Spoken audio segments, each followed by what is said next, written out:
আছে। আজকে জননেত্রী মমতা বন্দ্যোপাধ্যায়ের যে লড়াই, এই লড়াই আমাদের জিততেই হবে। তিনি জন্মে দিয়েছেন শিশু সাথী, মারা গেলে দিয়েছেন সমব্যথী।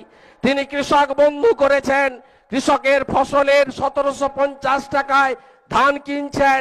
এক হাতে ধান দিন, এক হাতে চেক নিন। মমতা বন্দ্যোপাধ্যায় সরকার দুহাত ভরে মানুষকে উন্নয়ন করেছে।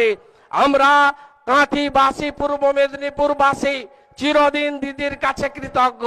দীঘা তমলুক রেলপথ, যে রেল লাইনের পাশে সভা হচ্ছে, আপনারা বলুন তো 1984 সালে প্রয়াত গনি খান চৌধুরী শিলান্যাস করেছিলেন। এই রেল লাইনে কি আমরা চড়তে পারতাম যদি দিদি না রেলমন্ত্রী হতো? 1999-তে মমতাদি রেলমন্ত্রী হয়ে 15 মাসের মধ্যে দীঘা তমলুক রেলপথ দিয়েছেন। কেলেগাই, কপালেশ্বরী, বাগুইচন্ডী, আখিরাই সংস্কার করেছেন।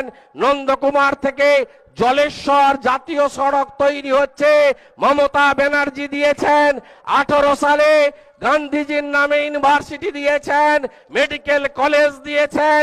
তাজপুরে সমুদ্র বন্দর তৈরি করার জন্য তিনি উদ্যোগ নিয়েছেন।